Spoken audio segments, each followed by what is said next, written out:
that character out of history. I think this character is still very good and piloted by a strong individual like Mysterica can certainly get the job done. But that's the past. I can't live in that anymore. We got to talk about the future in more than one way. Zomba and, of course, Goblin, two of the strongest young men to ever pick up the controllers here in Ultimate, have decided to join forces. Did the fusion dance right here in doubles, and they're about to throw it down. You already know, Rob and Roy, let's run it up. Yeah, and I mean, if you're not here, the stage is absolutely fantastic. With the mirrors, we got the lights, so all these players performing on that stage will be performing on that stage. And as we say that, Zomba performing the nice little gyro combo into the spinaroo off stage is going to go ahead and get that early stock on Ned.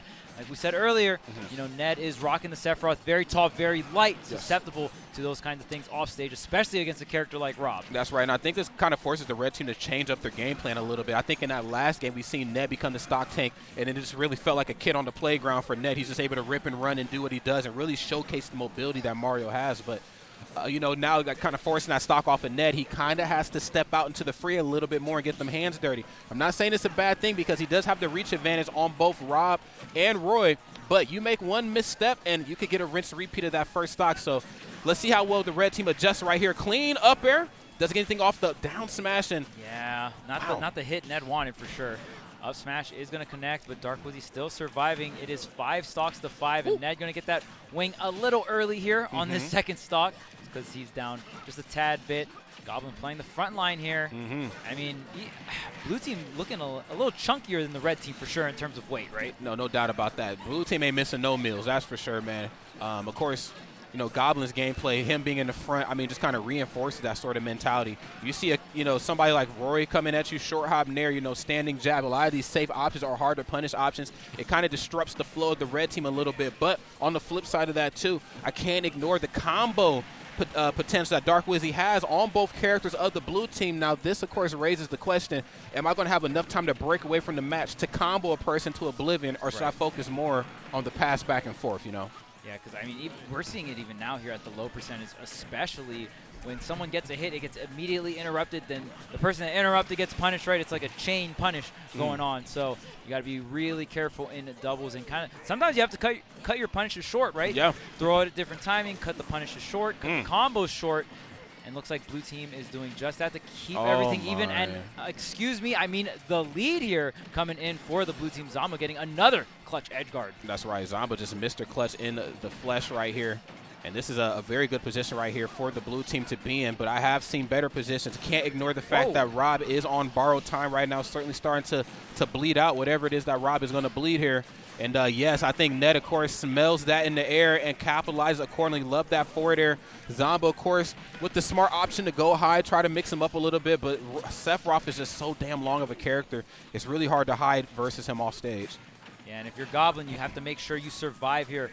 It is Zomba that's on the fresh stock here, is going to activate the wing. Ned back on the stage here in his blue team, controlling both ledges. And wow, the forward smash coming through, destroying that stock here. And Goblin's like, nah, I'm not just surviving. I'm also taking the stocks. I'm taxing the opponent. And just like that, it's Goblin and Zomba, game number 1. Yo, that was kind of – I don't know if we got replays on this setup, Charles, but that was a really nice setup. Now, I was a little worried.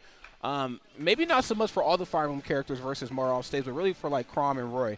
You know, your swings are a little stubby. You have to really get out there to try to make that happen for Mario because Mario can kind of drift away, save his jump, come all the way back in areas that Roy can't really dabble in.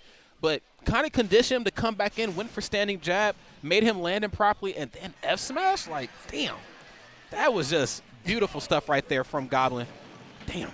And this is from the stock tank. Yeah, this is Mr. Tank himself. The tank got some cannons on. What's going on over there? That's right, man. The tank can still get it done right here. Let's see what we get for the next game. Dark Wizzy and Ned falling just slightly short in that game number 1. The blue team looking hot right now. Okay. Yeah, don't let it get twisted. Zomba definitely paying the dues that game number 1 with the back-to-back edge guards, right, with the side B. But whoa, my goodness. That Sephiroth stock got annihilated. Annihilated. My man teleported to the right. I didn't see no travel time, Rod. I didn't see nothing neither, man. Literally, you blink and you would have missed it right there, man. Just Thanos snapping stocks out of existence right there is Goblin. And, of course, Goblin coming into this tournament with a lot of momentum as well, too. Went to first attack, did pretty okay there. Obviously, there's a lot of, tournaments in December that I think a player of their caliber, everybody's caliber on the screen right now, is certainly worrying about. Yeah. And so they're coming into these last few stops with as much fire as possible. Goblin looking really strong this tournament. Curious to see what he's going to do in singles tomorrow. But before we get to that, we got to, of course, get through the build that is doubles. And, wow, you're going to have to make it to the ledge, Playboy. Make it to the ledge. Well, I mean, no matter what, they're making it to day 2, right? There you go. That's when singles starts. But talk to him. Nonetheless, it is the red team with quite the turnaround. 5 stocks to 4 here, and already working on the damage on the blue team here, slicing and dicing Sephiroth. Okay, yeah, put him in the slap chop right there. Going to go for the forward throw. The short hop nair, just looking for some platform extension as well. Yeah, he said, hold on, that's me, bro. Yo, don't swing on me. I'm on your team. Okay, down there for the conditioning. Very smart. Force him to go high. Thought we were actually going to see like him maybe toss out an up tilt right into up air, especially at like some of these mid percents. Those are certainly some of the conversions you're looking for in a character as tall as Sephiroth.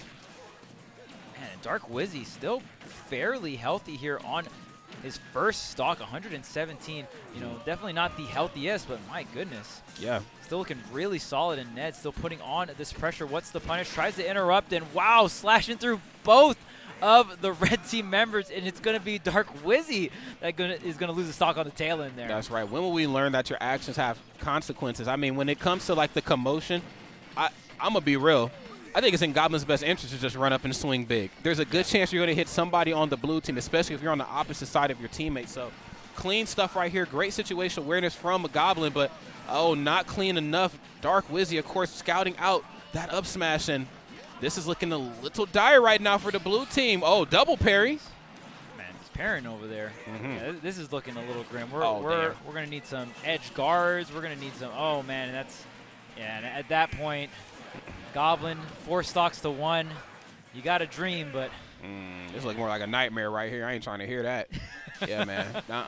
We'll see what we get for the next game right then. That was a complete turnaround for what we've seen in game number 1, and I mean, if anything else, the biggest takeaway is that was just adaptation 101. That's how you do it. Yeah. Where were our mistakes in game 1? How do we readjust for game number 2? I think Dark Wizzy and Ned just, played, again, to each other's strengths and weaknesses a bit more. But I think the team synergy on, like, the throws into the up smashes were a little bit more on lock than what we've seen in that last game. They kind of allowed Goblin and Zomba to kind of separate them a little bit more and kind of came back to bite them in the butt.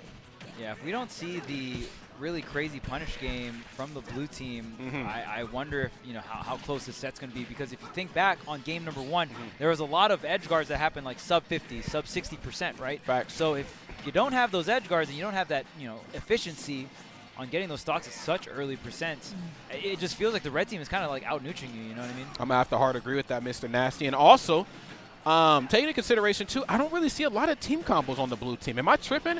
I just feel like, the team comboing, the passing back and forth, you throw it up, I slam dunk it. We see that more from the red team. The blue team focusing more on playing to the red team's weaknesses, which ain't a bad thing, because as great of a character as Mario and Sephiroth are, they are flawed in some areas as well. Like, for instance, Sephiroth, a big target, going to struggle to get back onto stage. And, of course, the Zombear taking no prisoners, getting rid of Ned's first stock pretty quickly. Yeah, I need to see some Zomba down throws into the Goblin, run through, and just get that forward smash right. Really powerful follow-up. That's why Rob, again, just a very strong character, but even stronger in doubles with that down throw. Okay, here's the pickup here, and it is going to be Dark Wizzy that's tanking. And, I mean, what looked like a great opener for blue team. Red team kind of just came through, got both stocks back-to-back, and wow, Dark Wizzy falling out of the side B from Zomba. That is so unfortunate. Man, that's so big. Now Dark Wizzy still on the stock here, 148. Maybe Zomba can close it out, but going on top of the Sephiroth, if you can't kill the Mario, well, there is another target on this red team here. That's right. The name of the game is stocks, and it don't matter from who we take them from at this point. We're kind of bleeding out a little bit more here. And here I was, thinking that the blue team wasn't really, like, synced up. And it's looking really good right now, but it has looked better before. The up smash, or excuse me, the up special right there is going to get that stock taken on Goblin, and this match is looking anything but great right now. Oh, nice. Gets the clank. And this is another aspect of the match I completely spaced on. The conditioning with standing jab in the corner from Dark Wizzy to pin down both players of the blue team. And then the minute they get a little antsy, boom, back throw. Ned's on the ready. Up smash. It's done. Yeah, Ned is doing so much damage, getting so many stocks with these up smashes, and even just these edge guarding. Got a great edge guard on the Goblin earlier. Still surviving here. 4 stocks to 2. Oh, shoot. Okay, finally, Ned going to go down. It's 3 stocks to 2, but man, look at those numbers on the blue side right now. Oh, tries to line up the fair, but look at this Dark Wizzy even racking up and continuing the damage on the blue team. The reverse, oh, wow, great navigation coming out from Zomba going up and over. But look at this, Ned is still keeping the pressure on, still slashing him up. And just when you thought that Ned was kind of not falling asleep in this match, but taking more of a passive approach since he's the stock tank, when he sees those opportunities for capitalization, rest assured, friends, he's going to get out there and try to track him down for everything that is worth. And I really appreciate that. Dark Wizzy kind of staying in the corner, just kind of imposing his will. We see a lot of short hop falling up airs. We see a lot of like forward airs as well too. They're not going to hit the target, but it's the looming threat that's making you recover improperly. The minute you go too high or too low, Ned's on the ready right there. Of course, it's Zomba, Rob getting sent to the scrapyard right there. Goblin all by his lonesome, and it do not matter right here. A 3-stock finish for Dark Wizzy and Ned. Dang, Ned was standing in center stage. Right when he saw movement, just goes for the forward smash. Like, it's all right. If I get punished, doesn't matter. Dark Wizzy's got my back, is going to get the punish on top of that, and just like that, even from center stage. I mean, not as dominant as game number 2, but damn near. Damn near, yeah. I think the game plan that they have hasn't been a game plan that they're not really changing up. I think Mario, again, just kind of pinning you down in the corner. The ledge trapping capabilities are pretty, really for both characters on Dark Wizzy and Ned's behalf, but really for Mario to kind of just, again, condition you into an awkward recovery, and then, of course, to have, Ned kind of clean up shop has certainly kind of paid off dividends. However, there's going to be a trade-off here pretty soon. When you see the blue team kind of start off these matches super strong and focus more on Ned, those are the matches where I feel like the red team really struggles. Yes, Sephiroth is going to take a passive approach, but if we beat him down early, now you got to play a different game. How well can you adjust on the fly? All right, we'll see if Goblin and Zomba can force the Game 5 situation. It was looking great. It was looking fantastic, honestly, game number 1. But, wow, it looks like we got the switch to the Wolf here. Yeah, man. Oh, shoot. And that Wolf is, it definitely is making some big plays right here. Oh, but I've seen bigger. Damn.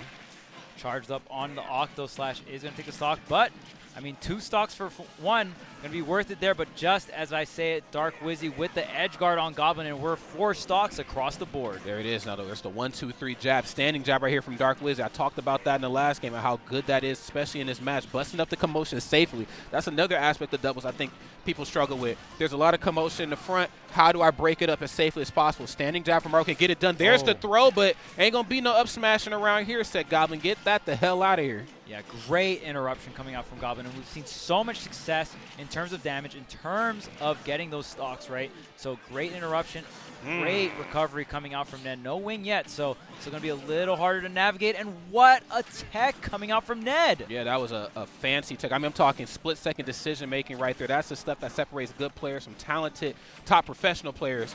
Oh, nice. Gets the next throw right there into the next area. Now, this is great stuff, and we've seen this happen time and time again.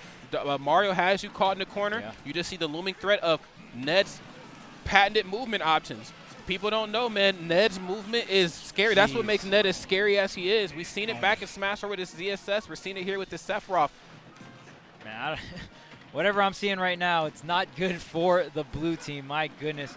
Yeah, it looked like Zomba died at, like, 14, maybe even less percentage there. And this, again, the offstage game coming out from Ned, coming out from Dark Wizzy, these edge guards, even these, like, 2 edge guards at the same time deal is going on. So incredible stuff. Look at all this damage, the flood to set everything up, forcing the up and over, and just going for the up B, and it's going to be Ned hunting.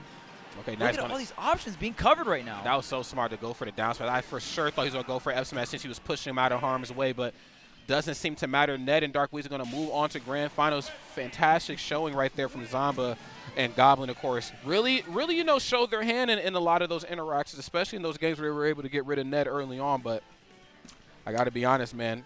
Ned and Dark Wizzy got a plan, and they're sticking to it, and damn it, it's working.